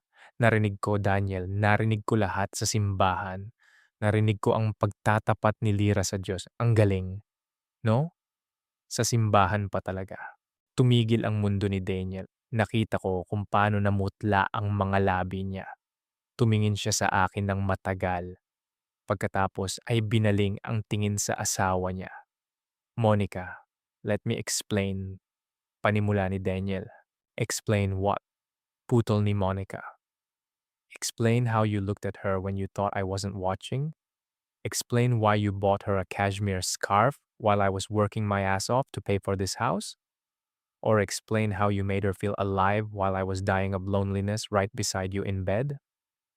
Lumapit si Monica kay Daniel. Dinuduro ang dibdib nito. Naging tapat ako sa'yo. Daniel, I worked hard for us. I provided everything. Hindi ba sapat yon?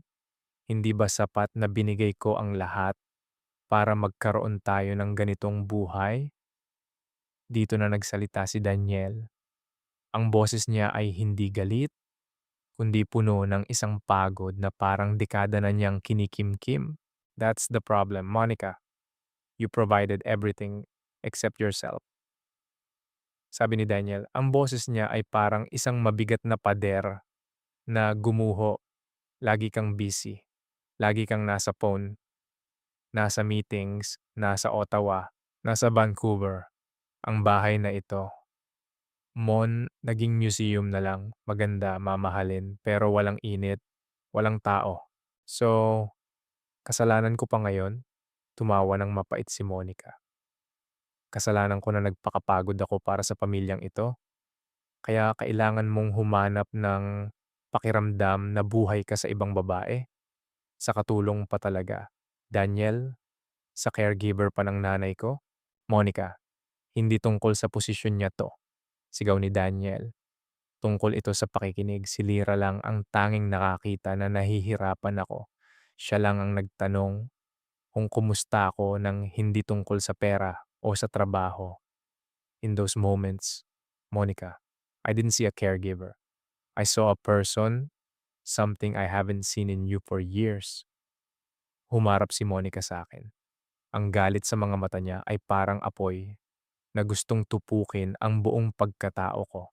And you, Lira, tawag niya sa akin, ang ikaw na tinuring kong pamilya, pinagkatiwalaan kita, pinatuloy kita sa buhay namin, and ganito ba ang turo sa inyo sa Pilipinas? Ang manguha ng asawa ng may asawa para lang gumaan ang buhay niyo dito? Yumuko ako. Ang bawat salita niya ay parang sampal na paulit-ulit na dumadapo sa pisngi ko. Patawad po, Ma'am Monica. Hindi ko po sinasadyang mahalin siya. Sinubukan ko pong lumayo. Sinubukan ko pong pigilan. But you didn't, did you? Singal niya. Dahil masarap maramdamang importante ka. Masarap maramdamang may Sir Daniel na nag-aalaga sa'yo. You're a thief. Lira, magnanakaw ka ng atensyon, magnanakaw ka ng emosyon, at magnanakaw ka ng pamilya. Huwag mo siyang saktan, Monica. Pigil ni Daniel. Humaharang sa pagitan namin. Ako ang lumapit. Ako ang nagbigay ng motibo. Ako ang may kasalanan dito. If you want to blame someone, blame me. Oh, I blame you, Daniel. Don't worry. Sabi ni Monica, pinapahid ang mga luha niya. Blaming you is easy. But the pain of knowing that the man I loved chose to share his soul with a stranger rather than with me. That's the part that's killing me. Tumalikod si Monica at tumingin sa labas ng bintana, sa makapal na niyebe na bumabalot sa mundo. Ang katahimikan sa sala ay naging mas matindi. Ang tanging naririnig na lang namin ay ang mahinang hilik ni Lola Carmen mula sa kabilang kwarto. Ang tanging inosente sa gitna ng lahat ng duming ito. Monica, mahinahong tawag ni Daniel. Ano nang mangyayari sa atin? Humarap si Monica. Ang mukha niya ay naging kasing tigas muli ng yelo. Ang emosyon ay biglang naglaho. Pinalitan ng isang malamig na desisyon. Sa atin, wala nang tayo. Daniel, you broke the only thing that kept me going, sabi ni Monica. Pagkatapos ay tumingin siya sa akin. At ikaw, Lira, you have 1 hour. Pack your things, everything. I don't want to see even a strand of your hair in this house pagkatapos ng 1 oras. Ma'am, si Lola Carmen po. Paano po siya? Tanong ko. Kahit alam kong wala na akong karapatan. Don't you dare mention my mother. Banta ni Monica. I will take care of her. I will find someone who knows the difference between caring for a patient and caring for their boss's husband. Now go! Tumakbo ako pababa sa basement. Ang bawat hakbang ko sa hagdan ay parang pagbagsak ng kabaong ko. Sa loob ng malit kong kwarto, mabilis kong kinuha ang maleta ko. Isinilid ko ang lahat, ang mga lumang damit ko, ang mga litrato ng pamilya ko sa Pampanga, at ang pulang scarf na binili ni Daniel. Huminto ako sa tapat ng scarf. Gusto ko itong iwan, gusto ko itong sunugin. Pero sa huli, isinilid ko pa rin ito sa pinakailalim ng maleta. Isang piraso ng kasalanan na dadalhin ko habang buhay. Habang nag-i-impake ako, pumasok si Daniel. Isinara niya ang pinto. Lira, bulong niya. Ang mga mata niya ay puno ng pait. I'm so sorry. I didn't want this to happen. I didn't want you to be treated like this. Ano pang magagawa ng sorry? Daniel, sabi ko, hindi tumitingin sa kanya. Nawasak na ang lahat. Nawalan ako ng trabaho. Nawalan ako ng dangal. At ikaw, nawalan ka ng pamilya. I don't care about the house. I don't care about the money. Giit niya. Hinahawakan ng mga kamay ko. Lira, sasama ako sa'yo. Hindi kita pwedeng pabayaan sa labas sa ganitong panahon. Huwag, Daniel, sabi ko, tinatanggal ang kamay niya. Kahit isang beses lang, gawin mo ang tama. Huwag mo akong sundan. Huwag mo akong hanapin. Ang pagmamahal natin, kung pag-ibig man yon, nagsimula sa dilim. At sa dilim din dapat ito matapos. Hindi tayo pwedeng maging masaya sa ibabaw ng luha ni Monica. Pero mahal kita. Lira, sabi niya. At sa unang pagkakataon, nakita ko siyang umiyak. Ang matatag na si Daniel gumuho sa harap ko. Kung mahal mo ako, Daniel, hayaan mo na akong umalis. Sabi ko, isinara ko ang maleta ko. Hayaan mo na akong subukan na buuin ulit ang sarili ko. Kahit alam kong maraming piraso ang may iwan dito sa bahay na 'to. Lumabas ako ng basement, bit-bit ang maleta ko. Sa taas, nandun si Monica, nakatayo sa pinto. Inabutan niya ako ng isang sobre. "Your last pay and the plane ticket back to the Philippines?" Sabi niya, hindi tumitingin sa akin. "Don't ever come back to Canada, Lira. Because every time I see a Filipina caregiver, I will remember the woman who tried to destroy my life." Hindi ako sumagot, kinuha ko ang sobre at lumabas ako ng pinto. Ang lamig ng hangin ay sumampal sa mukha ko. Parang isang paalala na wala na akong matutuluyan. Naglakad ako sa gitna ng niebe. Hila-hila ang maleta ko. Ang bawat hakbang ko ay nag-iiwan ng malalim na bakas sa puting lupa. Mga bakas na alam kong matatabunan din ng susunod na bagsak ng snow. Lumingon ako sa huling pagkakataon. Nakita ko si Daniel sa bintana. Nakatingin sa akin. At sa itaas na bintana, nakita ko si Monica. Nakatayo rin. Pinapanood ang pag-alis ko. Dalawang tao sa iisang bahay. Parehong mag-isa. At ako, sa labas ng kanilang mundo, ay mas mag-isa pa kaysa sa kanila. Bakit ba ang bilis matunaw ng lahat? Akala ko, ang pag-ibig ay parang apoy na magpapainit sa winter. Pero nakalimutan ko. Ang apoy na hindi kontrolado. Walang ibang ginagawa kundi tumupok hanggang sa maging abo ang lahat. Bitbit ang maleta ko. Naglakad ako patungo sa highway. Hindi alam kung saan pupunta. Hindi alam kung paano magsisimula ulit. Ang tanging alam ko lang, sa bawat tibok ng puso ko, nararamdaman ko ang bigat ng isang pusong hindi na kailanman magiging buo. Akala ko noon, ang pinakamasakit na bahagi ay yung palayasin ako sa gitna ng gabi, habang ang niyebe ay parang mga maliliit na karayom na tumutusok sa balat ko.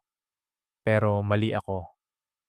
Ang mas masakit pala ay yung katahimikan pagkatapos ng bagyo. Yung sandali na mag-isa ka na lang sa isang bench sa bus station. Hila-hila ang maletang naglalaman ng buong buhay mo at wala ka ng ibang marinig kundi ang sarili mong hininga. Tatlong bagay ang hindi ko malilimutan sa gabing yon. Yung maingay na pagkalog ng gulong ng maleta ko sa sementadong kalsada na may yelo. Yung hapdi ng hangin sa loob ng baga ko sa bawat paghinga at yung anino ng sarili ko sa ilalim ng streetlights, isang mahaba at madilim na anyo na parang hindi ko nakilala. Nag-abang ako ng bus patungo sa tinutuluyan ni Rosa. Hindi ko alam kung tatanggapin niya ako. Sino ba naman ang tatanggap sa isang kaibigang hindi nakinig sa babala? Sino ba ang gugustuhing kumupkop sa isang babaeng naging mitya ng pagkasira ng isang pamilya? Pagdating ko sa apartment ni Rosa, nanginginig ako, hindi lang sa lamig, kundi sa hiya. Pagbukas niya ng pinto, sapat na ang isang tingin para malaman niya ang lahat.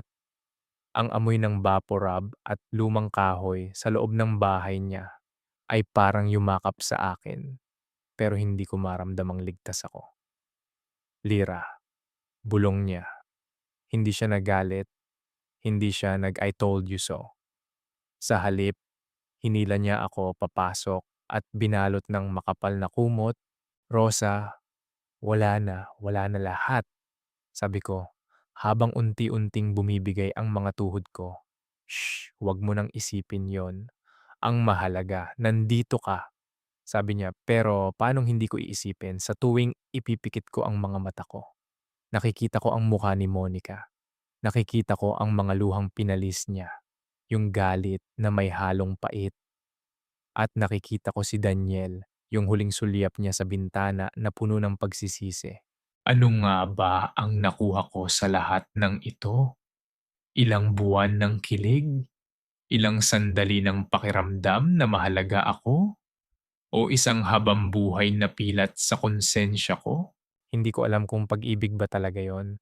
O baka naman, gaya ng sinasabi ng iba, gutom lang ako. Gutom sa atensyon, gutom sa pakiramdam na nakikita ako bilang tao sa gitna ng pagiging anino ko sa Canada. Pero kahit anong tawag ko do'n, ang katotohanan ay nananatili. Nagnakaw ako ng sandali na hindi sa akin at ngayon kailangan kong bayaran ang bawat segundong iyon.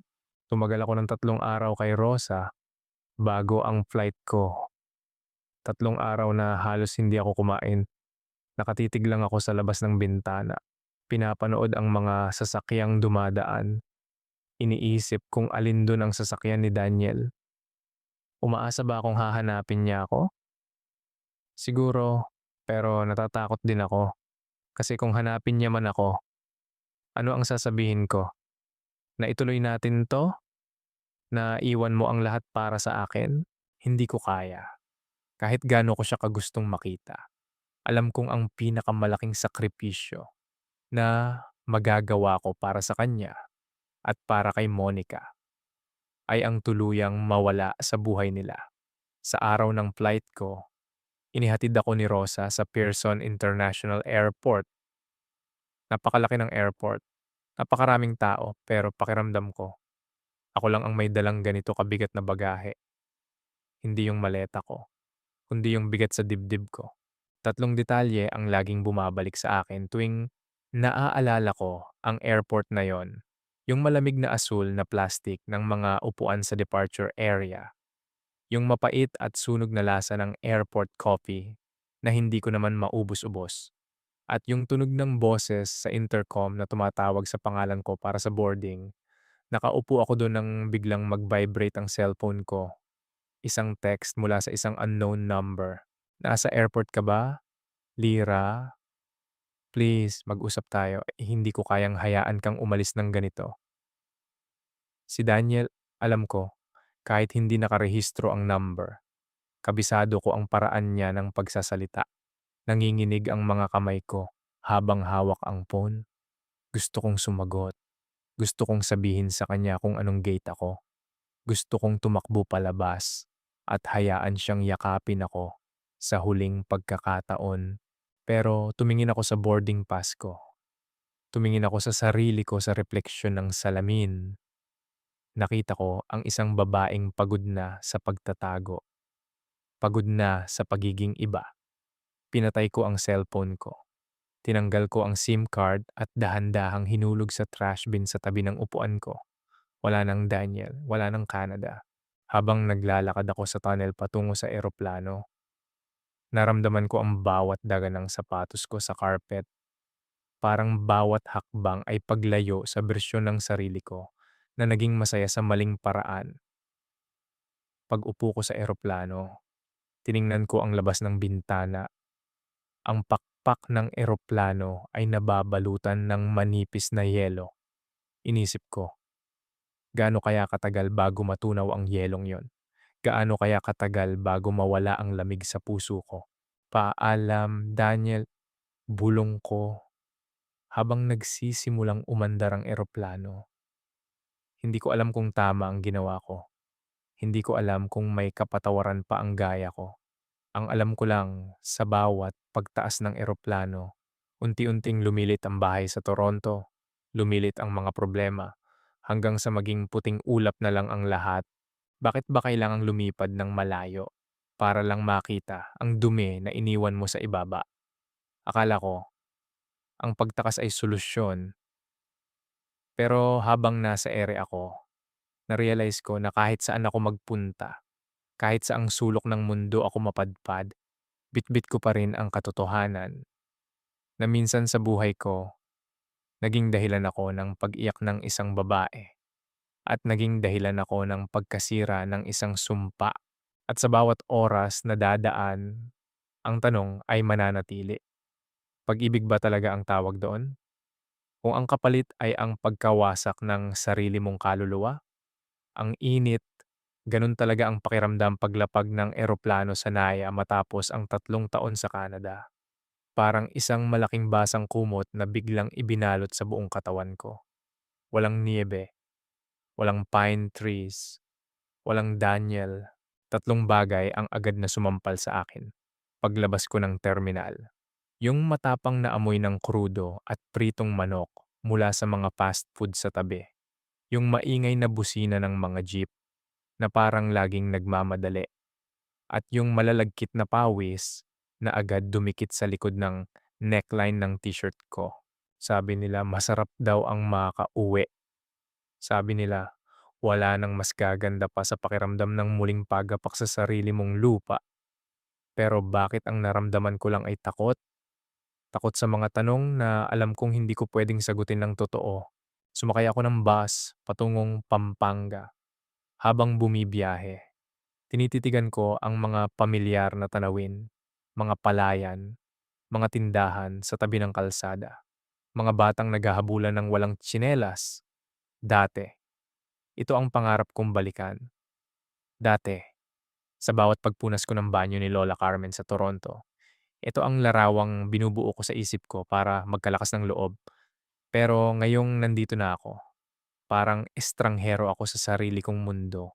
Pagdating ko sa bahay namin sa San Fernando, nandun silang lahat, si nanay, si bunso, ang mga tita ko. May handaan pa nga panchit bihon at puto. Ang tingin nila sa akin, Reyna, isang matagumpay na OFW na umuwi para magbakasyon. Anak, ang ganda mo na. Pumuti ka sa Canada.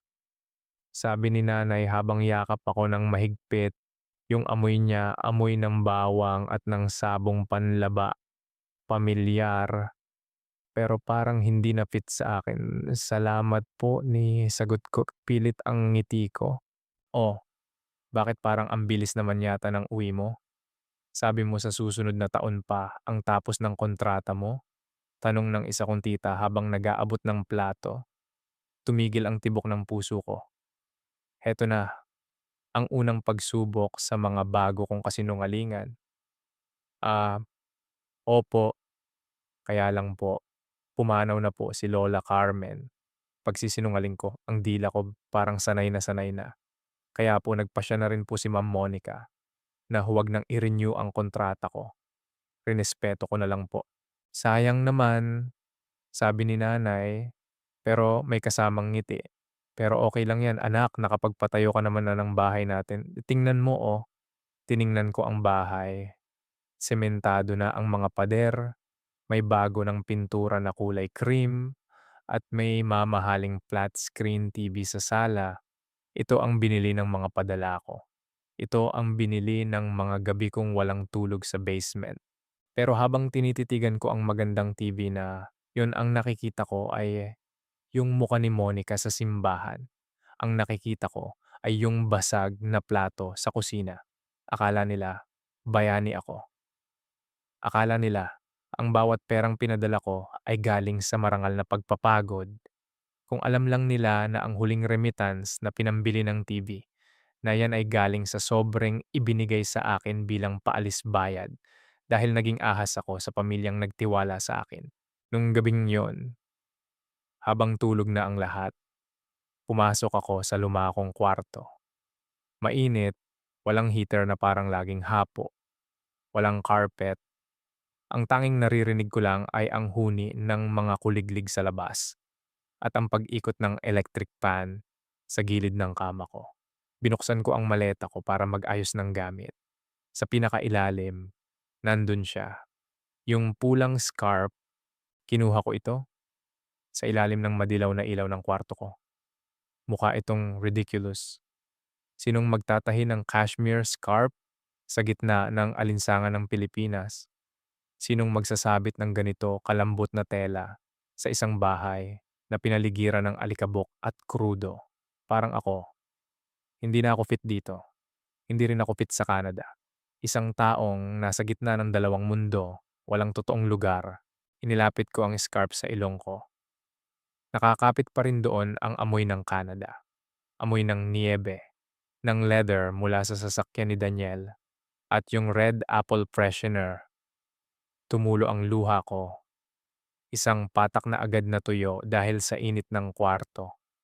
Bakit ba? Bulong ko sa sarili ko. Bakit hanggang dito? Sinusundan mo pa rin ako. Iniisip ko si Daniel. Ano na kaya ang ginagawa niya ngayon? Kasama niya pa kaya si Monica? O tuluyan na ring nasira ang bahay na yon?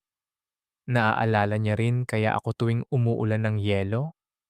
O naging isa na lang akong masamang panaginip na gusto niyang kalimutan? Ang daming tanong na walang sagot. At ang pinakamasakit na tanong, kung bibigyan ba ako ng pagkakataong bumalik sa Toronto nung gabing inalok niya ako ng tiya, tatanggi ba ako? Hindi ko alam at yun ang nakakatakot. Kasi kahit alam kong nasaktan ako, kahit alam kong nakasakit ako ng iba, may bahagi pa rin sa puso ko na naghahanap sa init ng balikat niya sa gitna ng malamig na gabi. Kinabukasan, lumabas ako ng bahay para maglakad-lakad sa palengke. Maraming bumabati sa akin. "O Lira, ang yaman mo na. Balato naman diyan." Tumango lang ako sa kanila, parang akong nakasuot ng maskara. Isang maskarang gawa sa pangarap ng pamilya ko. Habang ang totoo kong mukha ay nakatago sa dilim. Umiiyak, sugatan. Dumaan ako sa isang maliit na simbahan sa bayan. Hindi ito katulad ng simbahan sa Toronto. Wala itong carpet, walang stained glass na mamahalin. Bukas ang mga bintana, pumasok ang amoy ng usok ng kandila at ang ingay ng tricycle sa kalsada. Lumuhod ako, pero hindi ako nagdasal. Tinitigan ko lang ang Kristo sa altar. Heto na ako, bulong ko sa kanya. Bumalik na ako sa dati. Ginawa ko na yung gusto mo. Lumayo na ako sa kanya. Pero bakit parang walang saysay? Bakit parang mas blanko ang buhay ko ngayon kaysa nung nasa basement ako sa Canada? Na-realize ko, ang pag-move on pala ay hindi nangyayari sa pagbabago ng bansa o ng klima. Hindi porke umuwi ka na sa Pilipinas, ay maiiwan mo na ang kasalanan mo sa airport ng Toronto. Ang kasalanan ay parang anino. Hanggat may liwanag kang hinahanap, laging nakabuntot ito sa likuran mo. Bumalik ako sa bahay ng hapon, nandoon si Bunso. Pinapanood ang bago naming TV. Ate, tawag niya sa akin. Ang ganda talaga ng TV na binili mo. Parang nasa sinehan tayo. Tinabi ko siya sa upuan. Hinawakan ko ang buhok niya. Ingatan mo yan, ha? Mahal ang presyo niyan. Hindi niya alam kung gaano kamahal. Hindi niya alam na ang kapalit ng malinaw na screen na yan ay ang paglabo ng sarili kong pagkatao. At habang nakatitig ako sa TV, nag-isip ako, gaano karaming OFW kaya ang ganito? Gaano karaming magagandang bahay sa Pilipinas ang itinayo mula sa mga lihim na hindi kailanman pwedeng ikwento sa pamilyang nakatira sa loob nito. Hindi ko alam, ang alam ko lang, ako ay isa sa kanila. 5 taon na ang nakalipas mula nung huling beses kong naramdaman ang lamig ng niyebe sa aking balat. Ngayon, habang nakaupo ako sa beranda ng maliit kong care center dito sa San Fernando, ang tanging nararamdaman ko na lang ay ang init ng hanging amoy palay, ang malagkit na hapdi ng pawis sa aking leeg, at ang gasgas ng lumang silya na gawa sa narra habang dahan-dahang gumagalaw. Ang tawag ko sa lugar na ito ay Silungan ni Lira. Hindi ito malaki. 4 lang ang mga lolo at lola na inaalagaan ko dito. Pero bawat isa sa kanila ay may sariling kwento ng kalungkutan.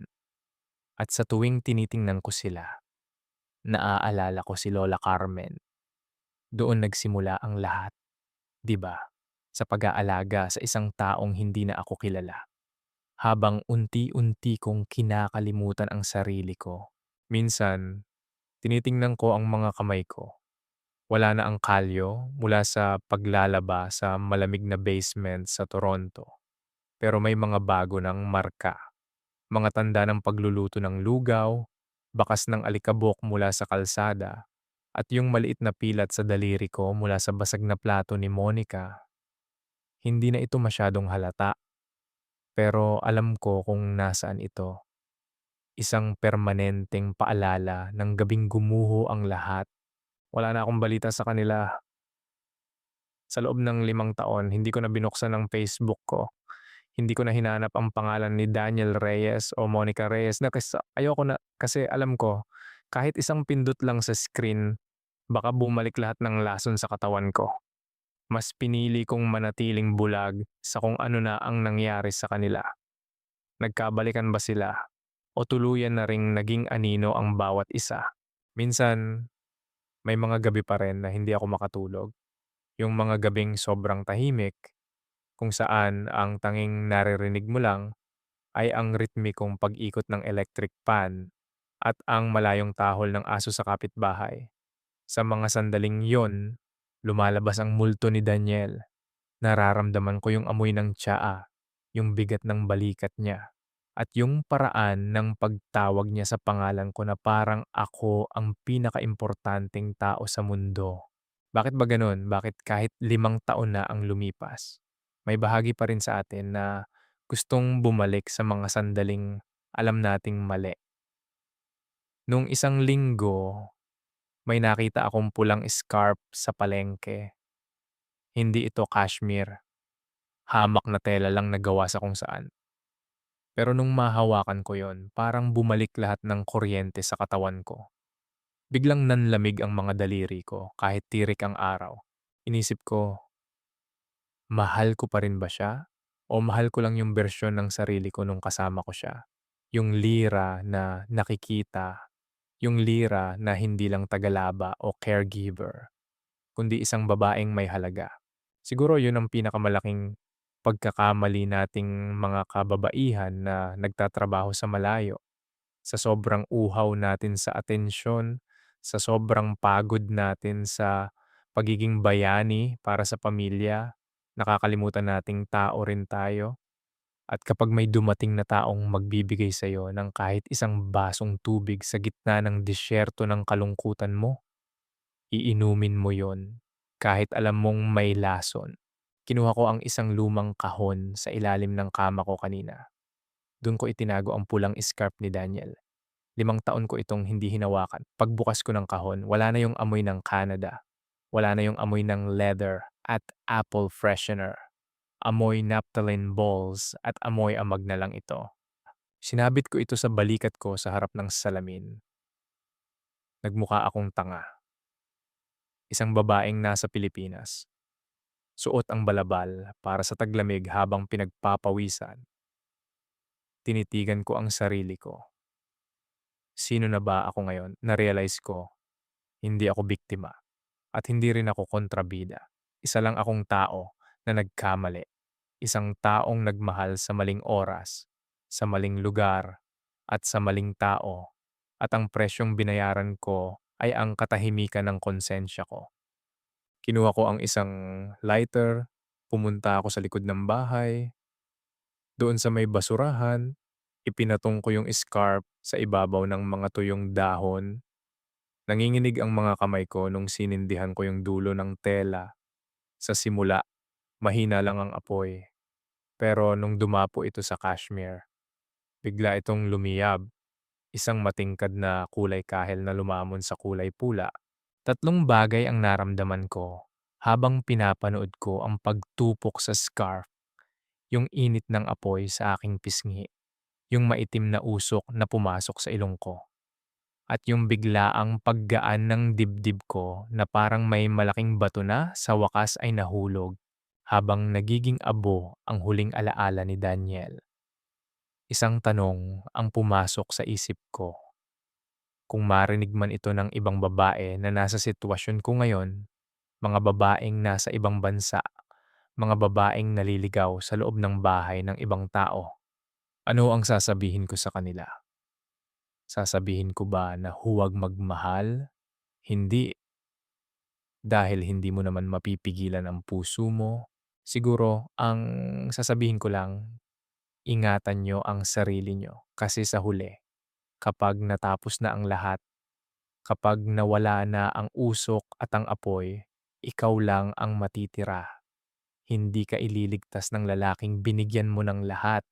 Hindi ka papatawarin ng babaeng nasaktan mo. Ang tanging makakapagligtas sa'yo ay ang sarili mo.